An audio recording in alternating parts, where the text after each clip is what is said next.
She was 59 days away from retirement when the envelope appeared on the kitchen table. It sat there beside a bowl of lemons and her reading glasses, looking ordinary enough, until her husband told her not to open it. In nearly 40 years of marriage, David Parker had lied about many small things the way most husbands did.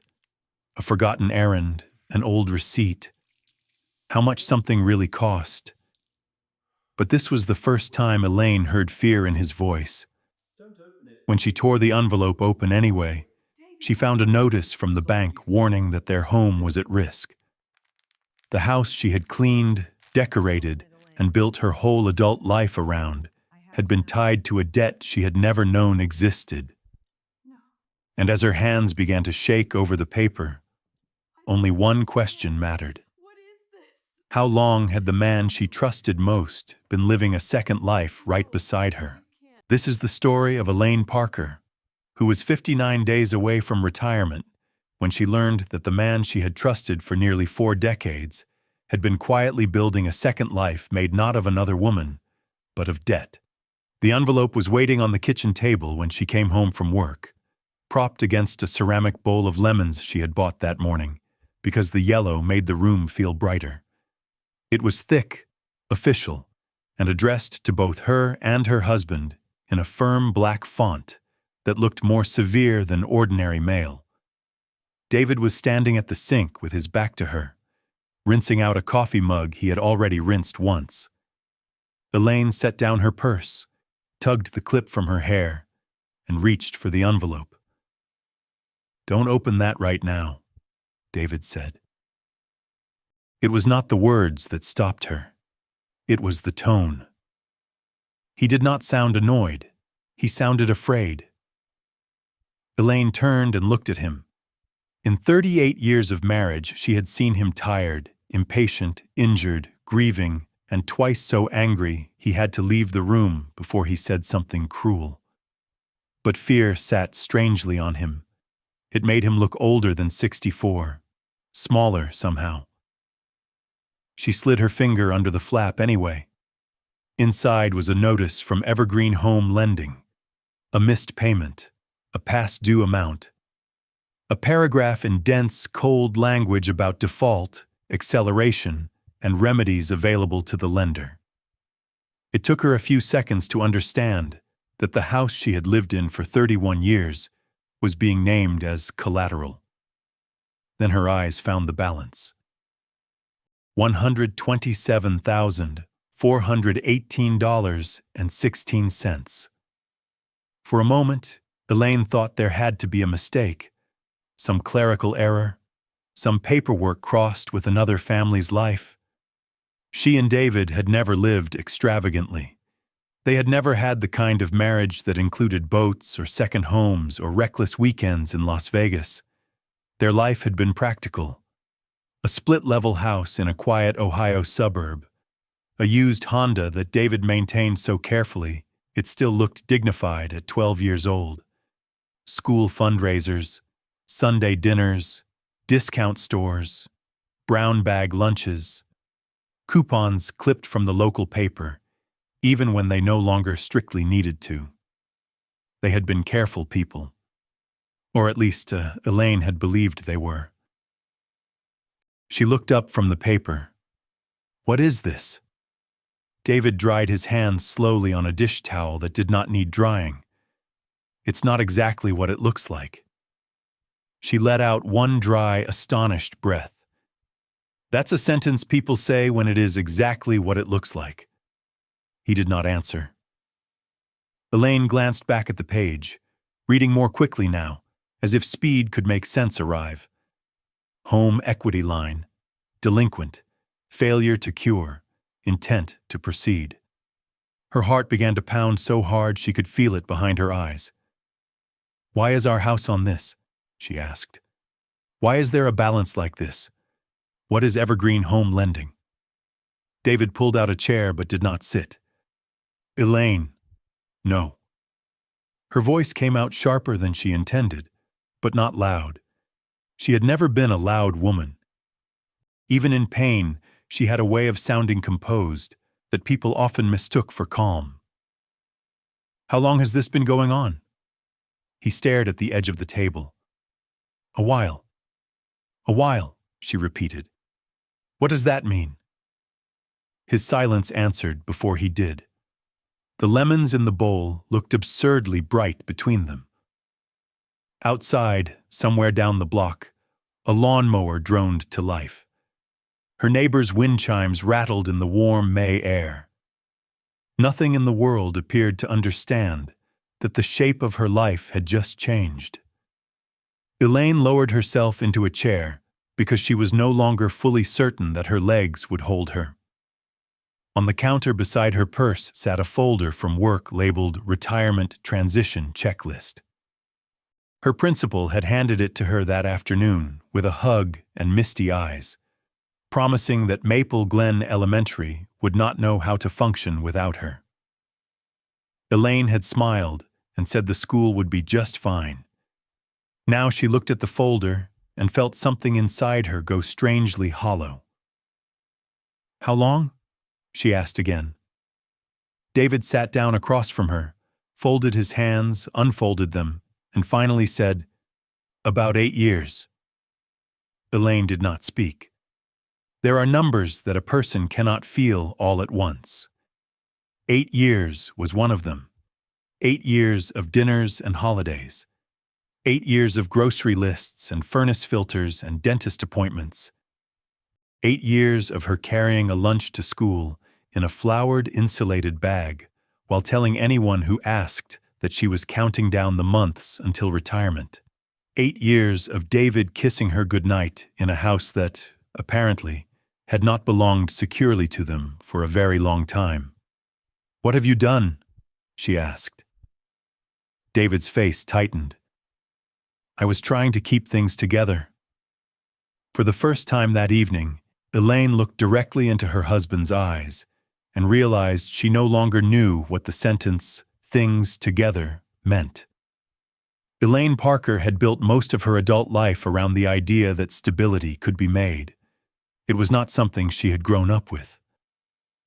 Her father had been charming in public and unreliable in private, the kind of man who remembered to bring flowers to church on Easter and forgot to pay the electric bill in July. Her mother had learned to open past due notices with one hand and stir soup with the other. By the time Elaine was 12, she understood that the words, "we'll be fine," often meant the opposite. So when she met David Parker at 23, she loved first what she thought he represented.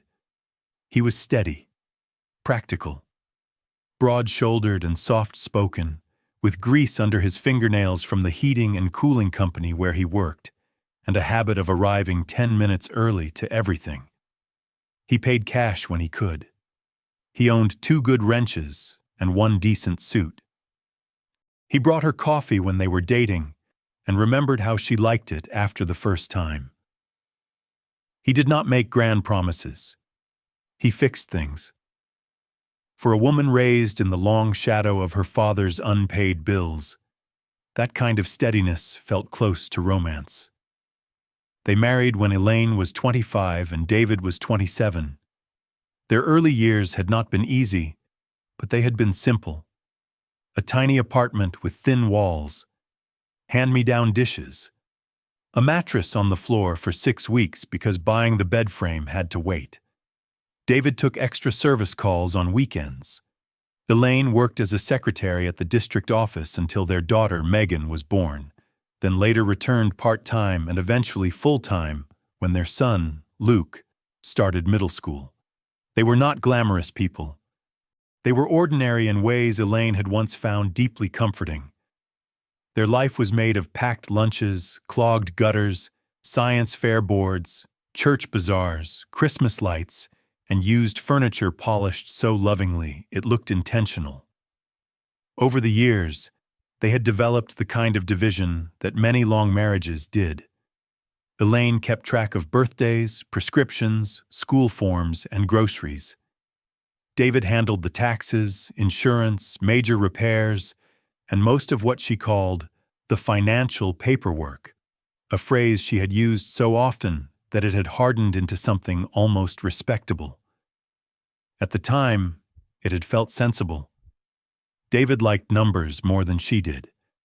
That was what she told herself. He had a business mind. That was what he told her. When he started his own HVAC company in his 40s, after years of working for someone else, Elaine had been proud of him. She had even liked the way he spread papers over the dining room table at night, muttering over invoices while she labeled school folders or cut coupons from the Sunday paper. If she ever asked too many questions, he would smile and say, "It's okay. I've got it." And over time, she let that sentence do more work than it should have. By the spring before her retirement, Elaine believed they were entering the gentlest chapter of their marriage.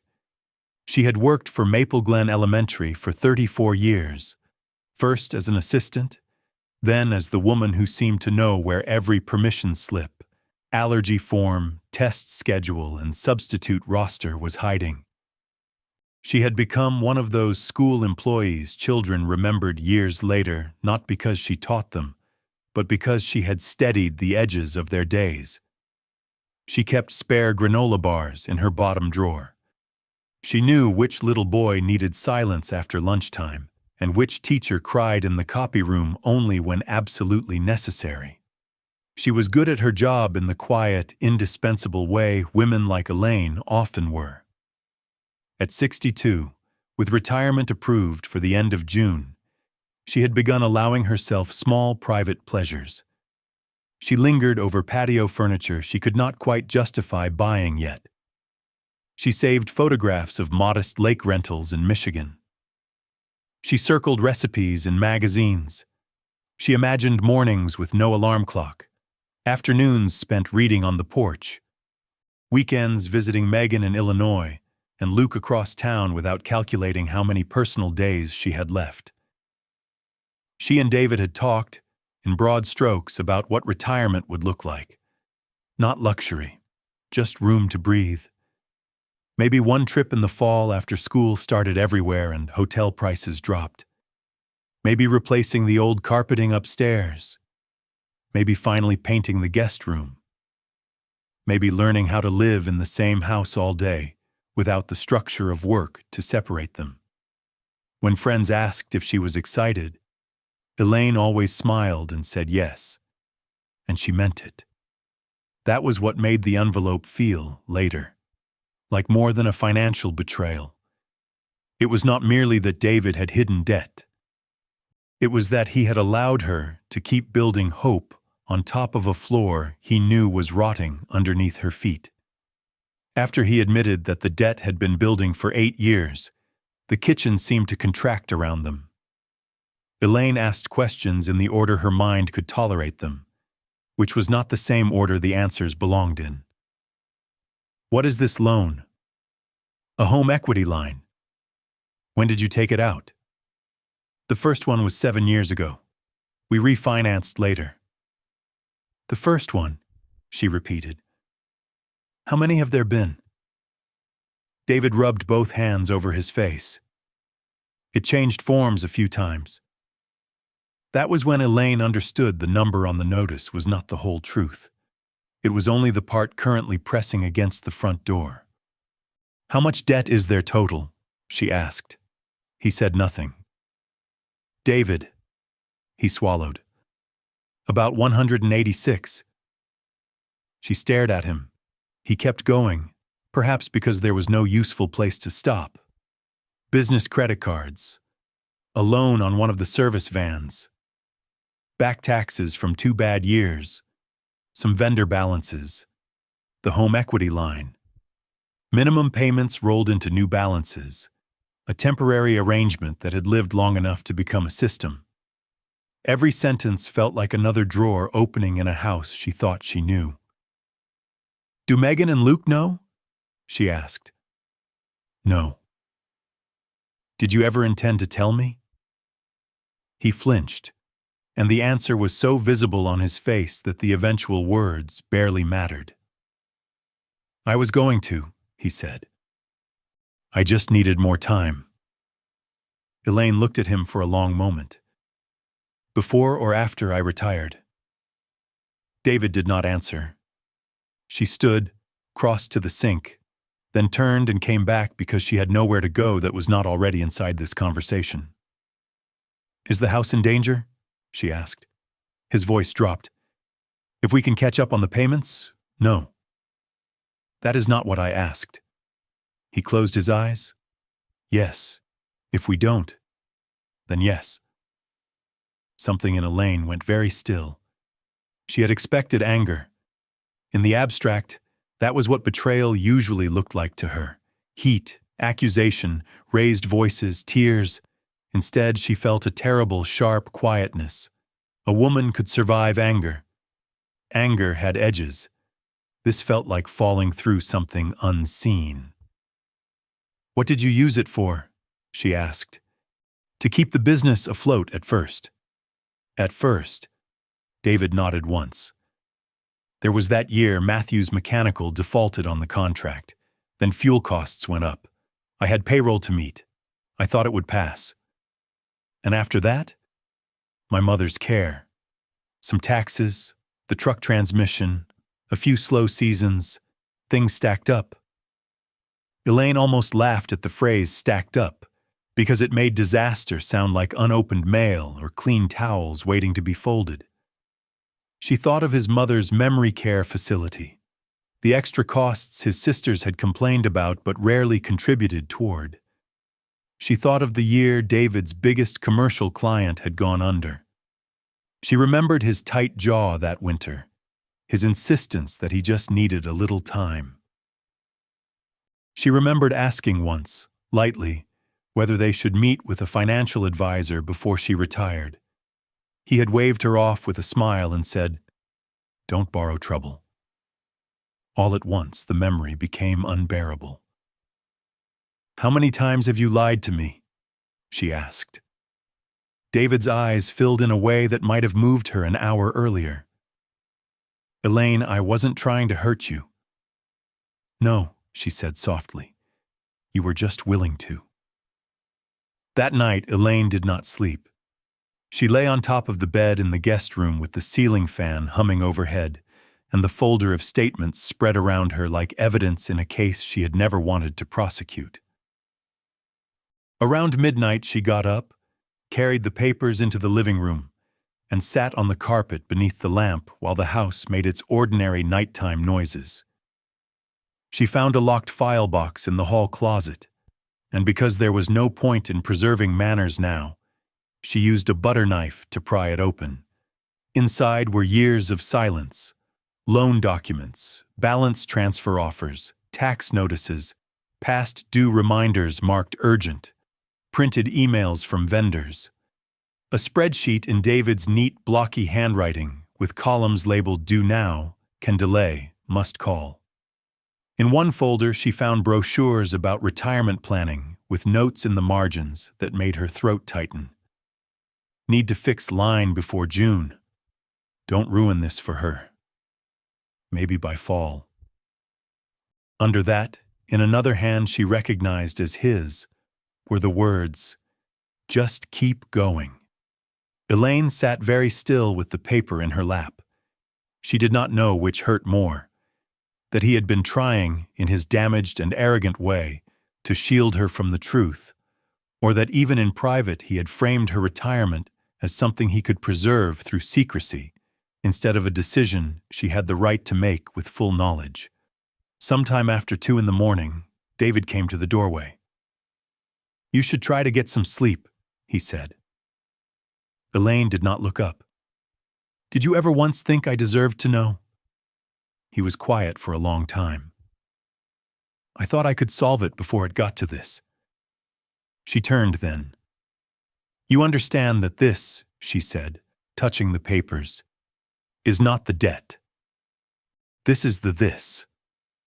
The real thing is that for 8 years, whenever I asked if we were okay, you looked me in the face and said yes." David stepped into the room, grief and shame moving across him so visibly that she might once have gone to comfort him out of habit. "I was scared," he said. Elaine nodded. So was I. I just didn't know what I was afraid of. The next morning, the school still needed her. There were field trip forms to finalize, and a teacher in second grade who had once again forgotten to submit her supply request on time. 2 children came in arguing over a broken friendship bracelet. The principal stopped by Elaine's desk with a cheerful question about her retirement luncheon. Someone had taped a hand-drawn sign near the office door that read, "We'll miss you, Mrs. Parker," in bright marker.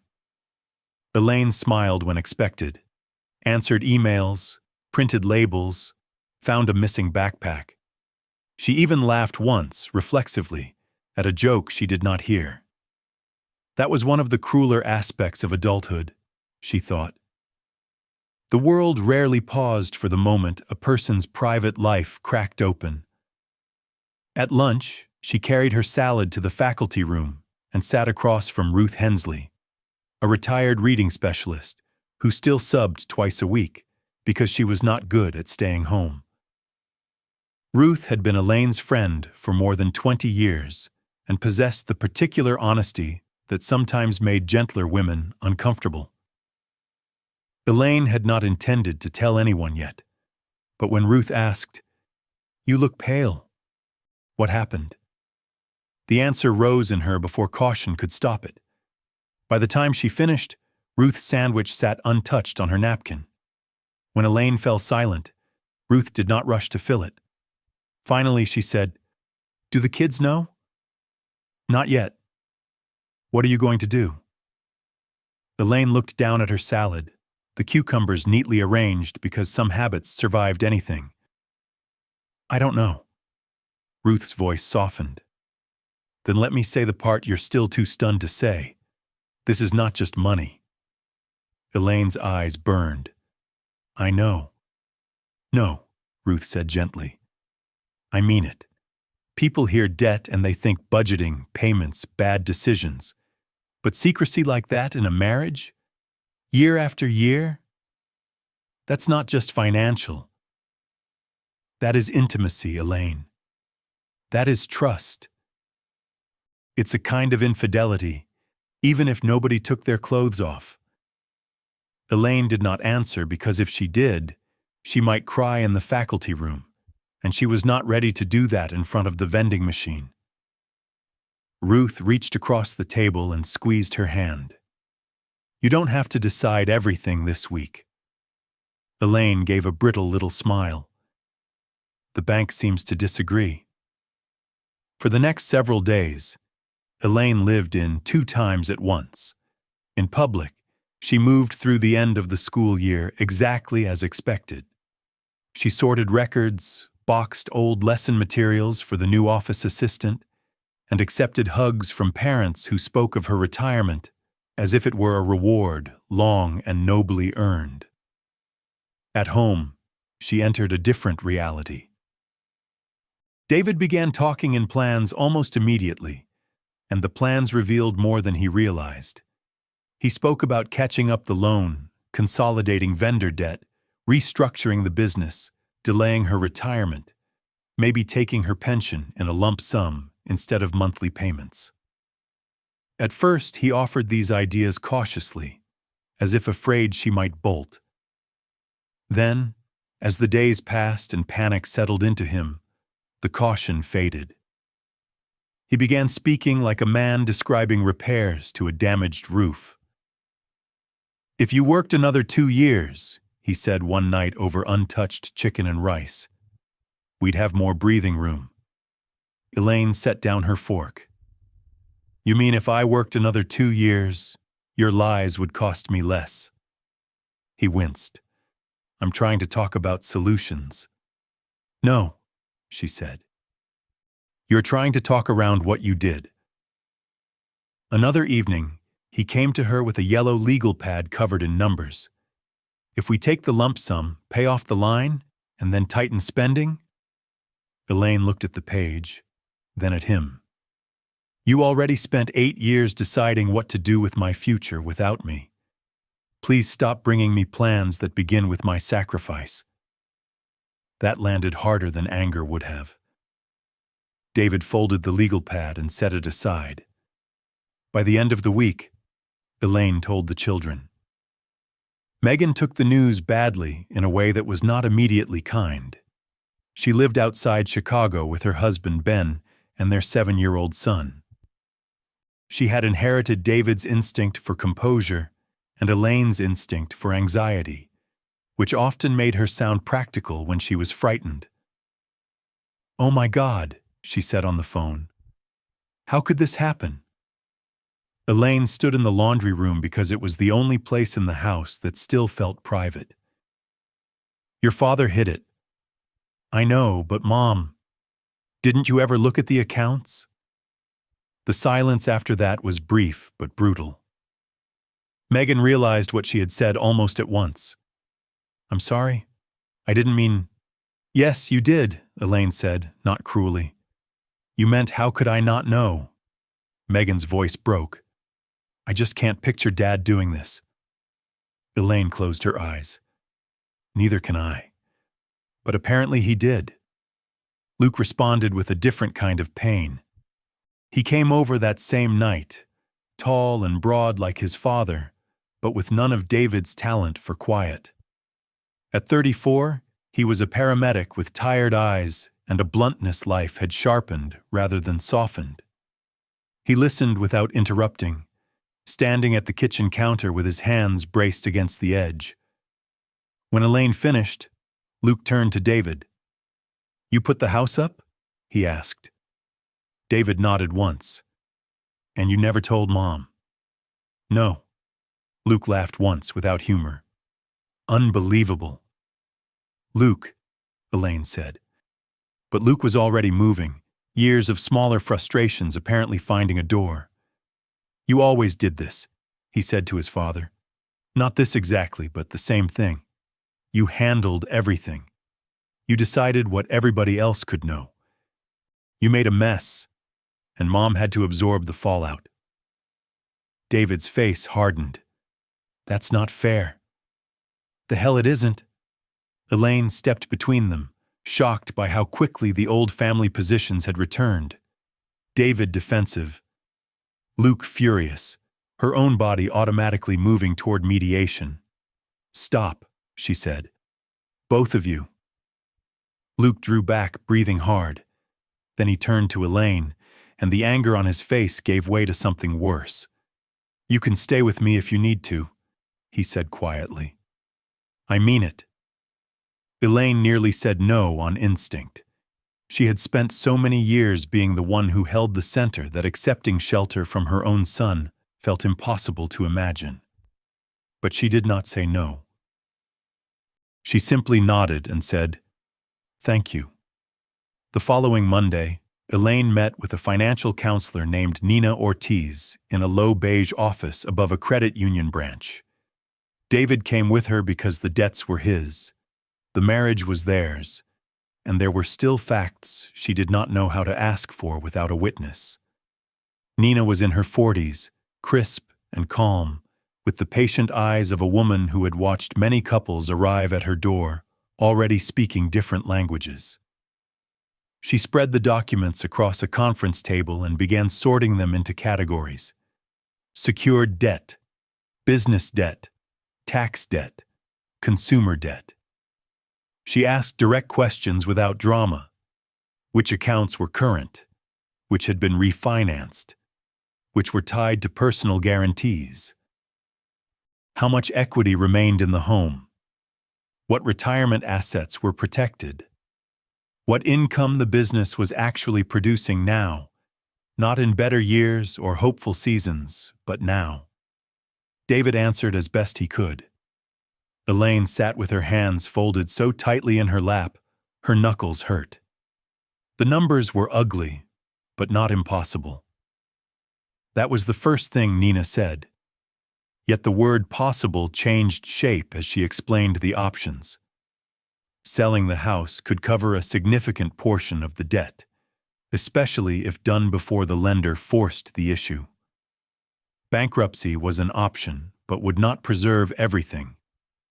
Delaying Elaine's retirement could help, but it would not solve the core problem if trust and transparency did not change. Her pension, if taken as monthly income, was steadier and safer than a lump sum. Their future could still be modestly stable. It just could not be the future Elaine had been picturing. David asked practical questions.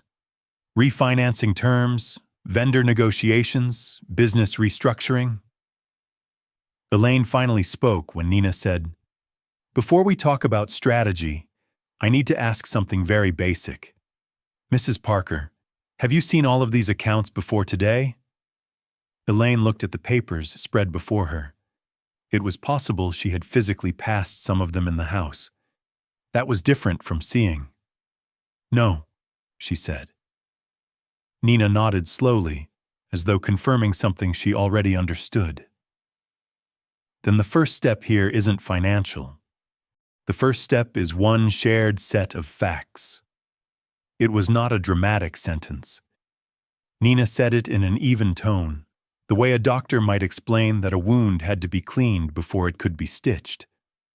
But it struck Elaine more deeply than any speech about betrayal could have. One shared set of facts. She realized then how long she had lived without one. For years, she had accepted fragments, a murmur about a slow quarter, a complaint about fuel costs, a vague mention of taxes, a reassurance that things were under control. She had filled the gaps with trust because marriage, in her mind, was partly built from that. Not constant suspicion, not forensic accounting, trust. Now she sat in an office above a credit union and saw how easily trust could be turned into a room where one person kept all the lights off. That night, after Nina's meeting, Elaine went through her marriage in reverse. It was strange what memory did once a person knew where to look.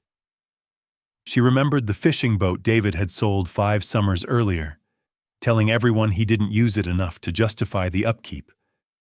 At the time, she had admired his practicality. Now she wondered whether he had needed fast cash. She remembered suggesting a weekend in Vermont for their 35th anniversary and watching him gently steer the conversation toward a cheaper bed and breakfast 1 county over. She had thought he was being sensible. She had even felt grateful for his modesty. She remembered the time she walked into the home office and saw him closing a browser window too quickly. He told her he was comparing insurance rates. She believed him because the alternative had not occurred to her. She remembered his irritation when she offered, during the year he injured his shoulder, to help sort the business paperwork. "It's all over the place," he had said. "You'll just get stressed." She had been hurt by the dismissal, but she let it pass. Every memory now carried a second outline beneath the first. The worst part was not that she had missed clues. The worst part was realizing how often David had relied on her desire for peace to keep asking for silence. One Saturday, Megan came home. She arrived alone, having left Ben and their son with his parents for the weekend, and stepped into the house with the wariness of a grown child entering not her childhood home, but the site of a family emergency. She hugged Elaine too tightly, and then apologized for what she had said on the phone before Elaine had decided whether she needed an apology or not. David was out getting supplies for a service call, and Megan looked almost relieved. They sat at the kitchen table where the lemons had long since gone soft and been thrown away. Elaine made tea neither of them drank. "I keep thinking there must be more to it," Megan said. "Like maybe he got scammed, or maybe he... I don't know. I just can't make him fit this." Elaine watched the steam rise from her cup. People don't usually become one thing all at once. They become it one choice at a time. Megan looked at her mother for a long moment. "Were you happy?" The question startled Elaine. "In your marriage," Megan said. "Before this, were you happy?" Elaine almost answered automatically. "Yes. We had a good life. Your father is a good man. We were fine. The old responses gathered themselves by habit. Instead, she said, I was comfortable. Megan said nothing. Elaine traced a finger along the mug's handle. That sounds colder than I mean it.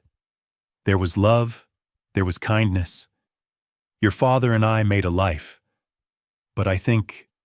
She paused, searching for accuracy. I think I confused being cared for with being included. Megan's face changed slightly then. Not because the sentence was dramatic, but because it was true in a way daughters could feel. Dad always treated you like you were delicate, Megan said. Elaine smiled without humor. I raised 2 children, worked full-time, sat with my mother while she died, and kept this house running through flu seasons, layoffs, broken water heaters, and one very memorable squirrel in the attic. But yes, apparently I was too delicate for a credit card statement. Megan reached for her hand. When David came home and saw their daughter in the kitchen, he looked like a man approaching a courtroom. Dinner that night was strained but civil until David began speaking about the house as if it were a problem the whole family should now solve together. If we list it ourselves and move quickly, he said, we can get ahead of the lender. Luke, who had come over after shift, leaned back in his chair with his arms folded. So now it's we. David glanced at him. It is we. This is a family matter. Elaine looked up. Something in his tone, perhaps unintentional, perhaps not, hit a nerve he had already worn thin. No, she said. It became a family matter when I found out. Before that, it was a private system you built alone. The room went still. David inhaled slowly. Elaine, I'm trying to move forward. And I am trying to understand how you stood in this kitchen for years and watched me plan a retirement that didn't exist. Megan stared at her plate. Luke looked away. No one wanted to be in the middle of their parents' marriage at this age, and yet there they were, exactly where long family histories always seem to place adult children, close enough to be wounded, powerless to fix it. David's voice roughened. I was ashamed. Elaine met his eyes. Shame is not an excuse for theft. He blinked. I didn't steal from you. She held his gaze. You stole my ability to choose. No one spoke after that. 2 days later, Elaine learned there was more. Nina had referred them to a bankruptcy attorney for information only, a phrase that suggested caution but not alarm. Elaine went with David because she no longer trusted summary. She wanted every fact directly, with no husband standing in a hallway afterward turning disaster into manageable language. The attorney was a gray-haired man with reading glasses and a manner so dry it bordered on merciful.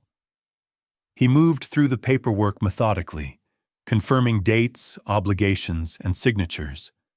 Then he paused over one document and looked at Elaine. Mrs. Parker, this home equity modification from 3 years ago, did you review this at the time? Elaine frowned. No. He adjusted his glasses. Your signature appears here as a co-borrower acknowledgement. David shifted in his chair. Elaine took the page. There was her name in a looping version of her signature that looked just enough like hers to make her skin go cold. Next to it was a scanned copy of her driver's license. She looked at David. The attorney, sensing something, leaned back and said nothing. What is this? Elaine asked. David's face had gone almost gray. I was going to tell you. When? Her voice stayed low, which somehow made it harder for him to bear. After we were dead? He swallowed. The bank already had your information. They said as long as... Elaine stood so abruptly, the chair legs scraped the floor. You signed my name? I had to move quickly. Your mother was in hospice. I didn't want to put this on you then. The room blurred around the edges. Of all the things she had prepared herself to hear in recent days, carelessness, stupidity, fear, bad judgment, this she had not imagined. It was not just secrecy now. It was appropriation. Her name used as infrastructure for his panic. Her identity converted into paperwork he believed he had the right to manage for both of them. David stood too, hands half raised. "Elaine." She stepped back from him. "Do not." The attorney stared at the desk with professional concentration, giving them a privacy the room did not contain. "What else?" Elaine asked. "Nothing else like that?" "Nothing else like that." The phrase rang through her not because she believed it, but because she recognized the instinct behind it. Minimize. Reframe. Stabilize. Keep the ground from splitting any wider. But the ground had already split. She walked out of the office without another word. In the parking lot, the June heat hit her like a wall. She stood beside her car with both hands on the roof and tried to breathe. The world seemed offensively normal.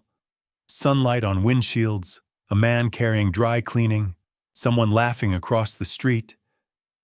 David came after her. "Please let me explain," he said. Elaine turned. For the first time in the entire ordeal, he looked frightened in a way that had nothing to do with debt and everything to do with consequence. He had finally arrived at the borderline of what she could live with. "You do not get to say you were protecting me," she said. "Not after that." He looked as if she had struck him. "My mother was dying," Elaine said, each word precise. "I was sitting beside her while she forgot how to swallow. And while I was doing that, you were using my name to borrow money against our house. It wasn't like that."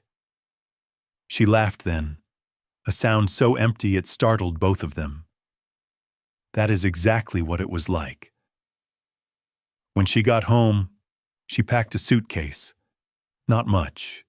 2 pairs of pants, underthings, her medication, a cardigan, her toiletries, the small framed photograph of her and the children at Cedar Point in 1998.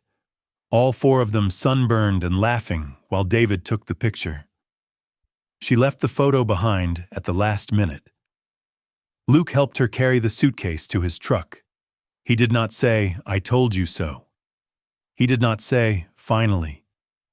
He only took the bag from her hand and said, "You can stay as long as you need."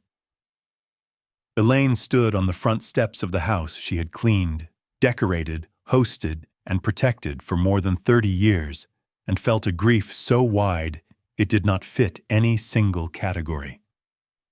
She was not just leaving a husband. She was leaving the long version of herself that had believed this house held a shared truth. David stood in the doorway, looking older than she had ever seen him. "I'm sorry," he said. Elaine looked at him. She believed that he was sorry. She also understood, in that moment, how little sorrow could repair if it arrived only after exposure. "I know," she said. Then she got into Luke's truck and left. Luke lived in a narrow duplex 10 minutes from the hospital, with mismatched furniture, a coffee table scarred by old takeout containers, and a silence that felt kinder than the one Elaine had left behind. He gave her his bedroom and slept on the couch without argument. For the first 2 days, she moved through the place like someone visiting a life that did not belong to her. She folded her clothes into one drawer, washed her coffee mug by hand, sat on the edge of the bed at night, and listened to Luke moving quietly around the kitchen, careful not to crowd her with comfort. On the 3rd evening, he brought home Chinese takeout and set a carton of steamed dumplings in front of her. "You don't have to decide tonight," he said. Elaine smiled faintly. "Apparently everyone is saying that. Because it's true." She nodded. Then, after a long silence, she said, I keep feeling stupid. Luke looked up from his food. Why?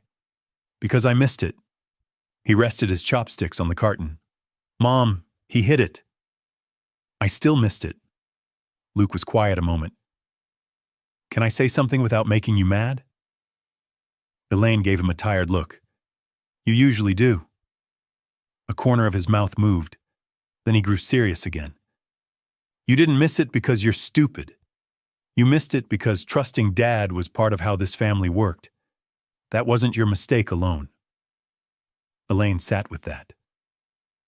She thought of all the women she knew who carried invisible domestic maps in their heads, who remembered everyone's sizes, allergies, deadlines, fears, and favorite soups, while some other category of life was handed over to their husbands under the noble banner of division of labor. She had not been helpless. She had been socialized into a role she thought was functional until the cost of it arrived. And yet she also knew there were moments she had chosen comfort over curiosity. Both things could be true. The weeks that followed were full of paperwork and stripped illusions. The house went on the market faster than Elaine would once have believed possible. Strangers walked through the rooms where she had celebrated birthdays and sat beside sick children with cool washcloths. A young couple admired the built-in shelves David had installed in the living room. A realtor complimented the natural light in the kitchen, as though the room had not recently become the place where Elaine's marriage changed species. David moved into a short-term apartment above his company's workshop. He closed one service route, sold a van, and began negotiations with creditors. For the first time in years, perhaps ever, he was telling the truth to people before he had repaired its effects. Megan called every evening. Sometimes she talked to her mother about practical things, condo listings, insurance, pension forms. Sometimes she cried. Once, hesitantly, she admitted that seeing her parents like this had shaken something in her own marriage. It made me think about what Ben handles, she said. Not because I think he'd do this. Just, I don't want to be the kind of wife who doesn't know her own life. Elaine did not take offense. I don't want you to become suspicious, she said, but I do want you to stay awake. Ruth, true to form, brought over casseroles Elaine did not ask for and one afternoon helped her clean out the last drawers in the house before closing. They found old birthday candles, expired coupons, school portraits, and 3 takeout menus from restaurants that had not existed in years. In the hall closet, tucked behind winter scarves, Elaine found the retirement brochure again. She held it for a long time.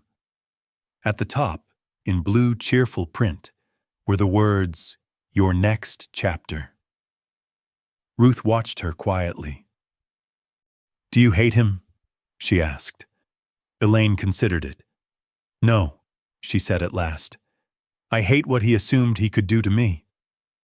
That was closer to the truth than anything else. Hatred would have been cleaner. Hatred implied distance. What Elaine felt was more tangled. She still knew the shape of David's shoulders in sleep. She still remembered him teaching Megan to ride a bike, running crookedly down the sidewalk with one hand on the seat. She still loved the version of him who had sat beside her in the hospital when her mother died and tucked crackers into his coat pocket because hospital cafeterias closed too early. Those things had existed. So had this. The problem, Elaine was beginning to understand, was not that one version canceled the other. It was that she had spent too many years believing love excused opacity, that if a man was decent in enough visible ways, the hidden ones must eventually sort themselves out. They did not. By mid-July, the house sold. After fees and debt payoff, there was less left than Elaine once would have believed possible after 3 decades in the same home. But there was enough. Enough for a small condo near a park on the edge of town. Enough, with her pension and savings that had thankfully remained protected, for a modest retirement if she lived carefully. Enough to keep disaster from swallowing every remaining year, not enough to restore what had been lost. Elaine moved into the condo in August. It had a narrow balcony, beige walls, and a kitchen half the size of the one she had left. The bedroom window looked onto a row of maples, and beyond them, a walking path where older couples passed each evening with paper coffee cups in their hands. The place was not beautiful, but it was hers in a way her old house no longer felt like it had ever been. She bought a second-hand table, 2 sturdy chairs, and a navy rug. Megan mailed curtains. Luke assembled a bookshelf badly and swore at the instructions until Elaine laughed for the first time in weeks, a real laugh that surprised them both. Retirement arrived not with celebration, but with paperwork. The school district held her luncheon anyway. There was cake, flowers, a scrapbook from the staff, and a slideshow that made everyone cry. Elaine stood in front of colleagues and parents and accepted their praise with grace she did not have to fake. She had given that school 34 years. Whatever else had collapsed in her life, that had been real. When she came home that afternoon to the condo, the rooms were quiet. She set the flowers on the counter and stood there for a moment, no longer a working woman and not yet sure what retired meant in a life she had not chosen. There was a voicemail from David. She listened to it twice before calling him back. His voice, when he answered, was careful. "How did it go?" "Fine. I'm glad." A long silence followed. Then he said, "I wanted to say congratulations in person, but I figured that might not be welcome." Elaine looked out the window at the path below. "You figured correctly." He accepted that. After another pause, he said, "I never wanted your retirement to look like this." Elaine closed her eyes briefly. "That is exactly why it does," she said. He did not argue. In the months that followed, David began attending a financial accountability group through a community counseling center. He sold the business outright at a loss to a younger technician and took a salaried maintenance job at a commercial property company. The shift humbled him. So did the apartment. So did living without the old scaffolding of competence. Once, in late October, he asked if Elaine would meet him for coffee. She nearly refused. Then she agreed because refusal was beginning to feel less like strength and more like a way of freezing herself at the moment of injury. They met at a cafe halfway between their homes. David looked thinner. His hair, always salt and pepper, had gone decisively gray. He held his cup in both hands as if warmth were something he needed to convince himself he still deserved. For a while they spoke only of neutral things. Luke's work schedule, Megan's son starting 2nd grade, Ruth's knee replacement.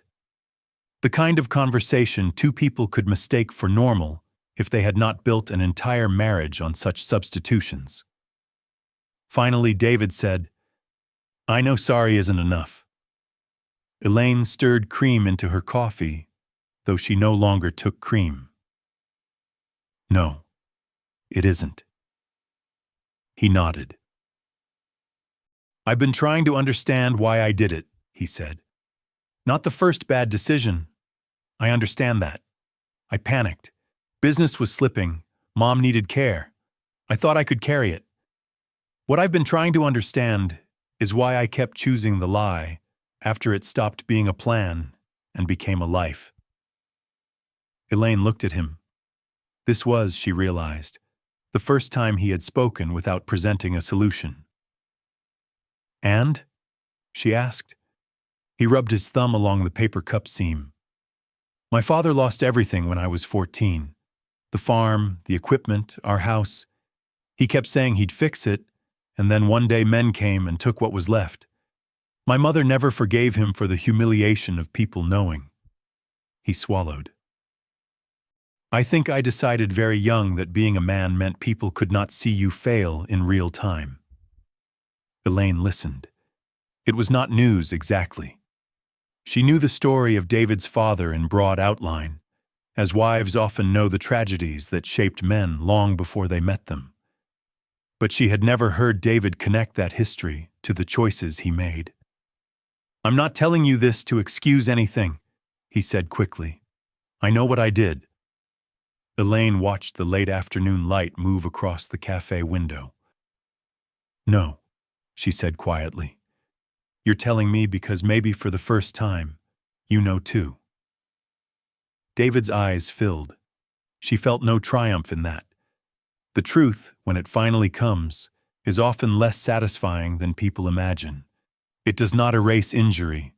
It does not return houses or years or the version of a marriage that lived only because one person lacked information. It simply makes the outlines sharper. And sometimes sharpness is its own mercy. Winter settled in. Elaine built a new life not dramatically, but piece by piece, which was the only way she had ever built anything. She learned the best route through the park near her condo. She joined a weekday knitting circle even though she was bad at knitting, and mostly went for the company. She planted basil in a pot on the balcony, and later forgot to bring it in one cold night, and laughed when Ruth declared the plant had died with dignity. She also learned money in a way she had once believed marriage had made unnecessary. She met with a planner. She understood every account. She read every statement. She kept a notebook with passwords, due dates, monthly income, tax estimates, and emergency numbers written in her own careful hand.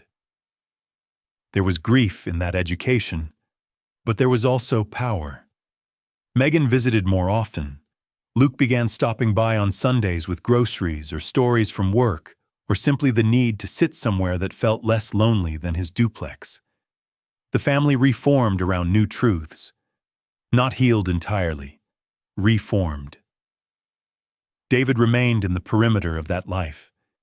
He came to Thanksgiving at Megan's house because the children, grown though two of them were, did not want to choose holidays like sides in a war. The day was polite, a little sad, and surprisingly tender in places. David helped with dishes. Luke spoke to him in complete sentences. Megan watched both parents too closely. Elaine felt, for several hours, like a woman standing inside the outline of an old home after the furniture had been removed. Not empty, just changed. In January, the divorce papers arrived. Elaine had not rushed to file. That surprised some people, including Ruth, who believed more strongly in clean endings than Elaine ever had. But Elaine needed time to know whether she wanted legal closure or simply separate lives. What finally decided, it was not anger. It was clarity. She understood now that a marriage was not redeemed by longevity alone. Years together were not proof of honesty. Shared children were not proof of safety.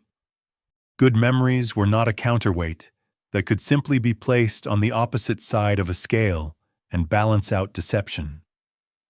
When she signed the papers, her hand trembled only once. David did not contest anything. The divorce was quiet. No courtroom scene, no dramatic last plea. Just signatures, filings, division of what little remained jointly entangled, and the final administrative acknowledgement that the life they had once introduced with the phrase we had become two separate households, two separate tax returns, two separate futures. Afterward, David sent her a note in the mail. Not an email, not a text. A note on thick cream stationery from a box Elaine remembered buying years before for thank you cards they had never used. He wrote that he was sorry not only for the debt, but for the arrogance of believing he had the right to decide what she could bear. He wrote that he had called his secrecy protection because control sounded uglier. He wrote that he saw now that love without truth was not love in a form Elaine could safely live inside. She read the note once, folded it, and placed it in a drawer. She did not throw it away. She did not answer it. That spring, nearly a year after the envelope on the kitchen table, Elaine stood on her balcony in the early evening and watered a row of herbs she had managed, this time to keep alive. The air smelled faintly of thawing earth. Somewhere below, a dog barked twice and then stopped. On the walking path, a woman in a red coat moved slowly beside an older man carrying 2 coffees. Elaine leaned one hand on the railing and looked out at the small, ordinary life in front of her. It was not the retirement she had imagined. There was no lake rental circled in a magazine, no familiar porch, no husband in the next room reading the paper while she planned dinner. There was, instead, a smaller home, a narrower budget, a family that loved one another with more caution and more truth than before, and a silence that no longer felt like something hiding in the walls. She still grieved. Some mornings she missed David with a force that embarrassed her. Not the man who signed her name or hid statements in boxes, but the man who once danced with her in the kitchen while pasta boiled over. The man who drove through an ice storm to bring Megan home from college freshman year because she was heartsick and pretending she was not. The man who cried when Luke became a father for 6 brief days before loss took that future away. Love did not vanish simply because trust did. But love, Elaine had learned too late and still in time, was not enough by itself. Not the way women of her generation had so often been taught to believe. Love without honesty became burden. Love without inclusion became hierarchy. Love without truth asked one person to remain grateful for protection that was really exclusion wearing a gentler face. She thought, sometimes, of the question Megan had asked at the kitchen table. Were you happy?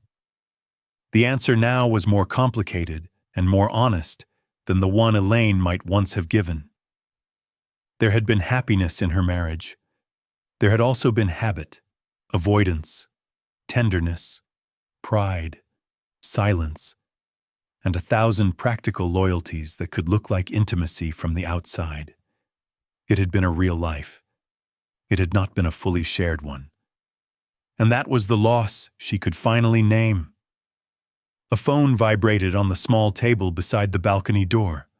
Luke, letting her know he was bringing over soup and too many rolls from the bakery. Beneath that, a photo Megan had sent of her son in a papier-mâché solar system costume, his face solemn with second-grade importance. Elaine smiled. Then she turned back to the herbs, clipped a little basil for tomorrow's lunch, and stood for another quiet minute in the cooling air.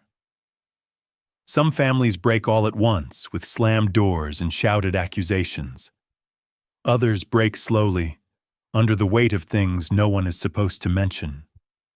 Elaine's had done both. But in the end, what saved her was not revenge, and not even forgiveness. It was the moment she stopped accepting peace that depended on her ignorance. That was the year she retired. Not into the soft, well-planned life she had been promised, but into something harder and, at last, truer. And when the evening wind moved across the balcony and stirred the small green leaves in their pots, Elaine did not mistake that truth for tragedy alone. It was also freedom. Sometimes, the miracle is not that life goes exactly the way we planned, but that God gives us the strength to keep standing when everything falls apart. In everyday life, pain often hides behind ordinary moments, behind kitchen tables, quiet mornings, and the people we thought we knew best. But even there, God can still plant truth, healing, and a new beginning. If this story touched your heart, please share your thoughts in the comments. Share this video with someone who may need it. and subscribe to the channel for more powerful stories like this. May God bless you, protect your home, give you peace in your hardest seasons, and guide your heart toward hope, wisdom, and healing.